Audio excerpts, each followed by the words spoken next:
Welcome to சாராவின் சமையலுக்கு உங்களை அன்புடன் வரவேற்கிறேன். இன்றைக்கி நம்ம என்ன செய்கிறோன்னா, மேரக்காய் வச்சு எளிமையான முறையில் வீட்டில் வந்து சாம்பார் செய்வது எப்படின்னு நான் இப்போ காட்ட போகிறேன். அதுக்கு தேவையான பொருள் வந்து நான் இந்த கப்பில் வந்து 3/4 கப்பு பருப்பு எடுத்திருக்கேன். அப்புறம் மேரக்காய் 1, தக்காளி, வெங்காயம், பச்சை மிளகாய், கருவேப்பிலை, அப்புறம் ஜீரகம், சாம்பார் பொடி, மஞ்சள் பொடி, கடுகு, உப்பு கொஞ்சம். 3/4 கப்பு பருப்பு நான் எடுத்திருக்கேன். இப்போ இதை நல்லா கழுவி வேக வச்சு எடுத்துக்கோங்க. இப்போ நல்லா பருப்பு வெந்துருச்சு.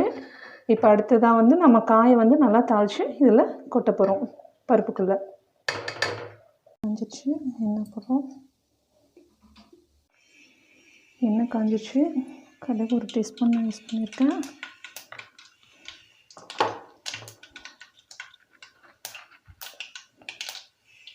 ஜீரகம் 1 டீஸ்பூன்,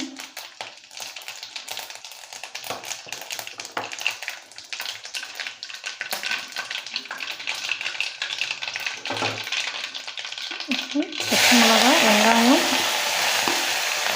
கருவேப்பிலை போட்டு நல்லா ஃப்ரை பண்ணிக்கோங்க. அது கூட இப்போ கட் பண்ணி வச்சுருக்க தக்காளி ஆட் பண்ணிக்கிறேன்.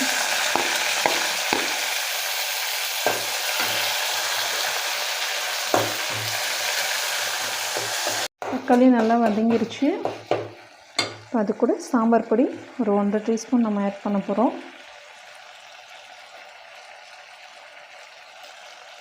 ஒரு 1.5 டீஸ்பூன் போட்டிருக்கோம்.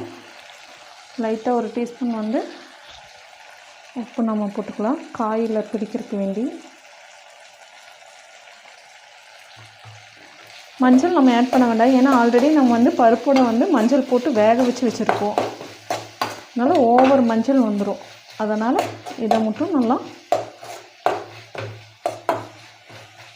கிரேவி ஆனோன்னா இது கூட வந்து இப்போ காயை ஆட் பண்ண போகிறோம்.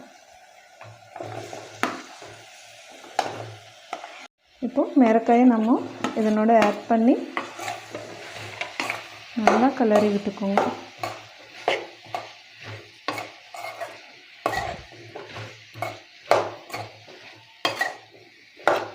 இது கூட லைட்டாக ஒரு 1/2 டம்ளர் தண்ணி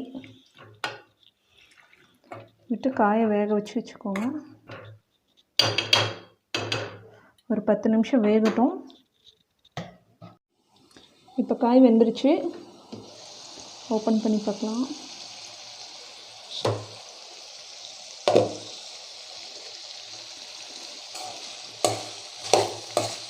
பாருங்கள், தண்ணி எல்லாம் சுண்டி நம்மளுக்கு ஒரு 3/4 வேக்காடு வந்துருச்சு காய்.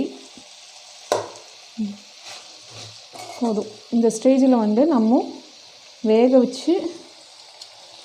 வச்சுருக்க பருப்பை இப்போ இதனோட ஆட் பண்ண போகிறோம்.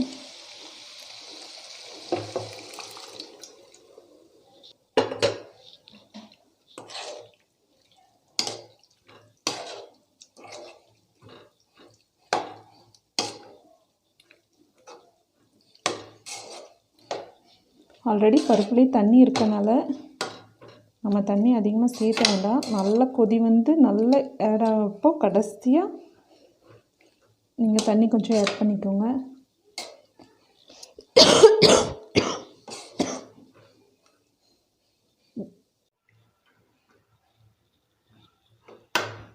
பருப்பு காயெல்லாம் மிக்ஸ் பண்ணி எடுத்து வச்சிட்டேன். இதை வந்து ஒரு 10 நிமிஷம் கொதிக்க விட்டுருங்க. நல்லா கொதித்து விட்டோம். ஸ்பீடாக வைக்காமல் ஓரளவுக்கு ஹீட் பண்ணிக்கோங்க. நல்லா வேகிற வரைக்கும். நல்லா சாம்பார் கொதிச்சிருச்சு.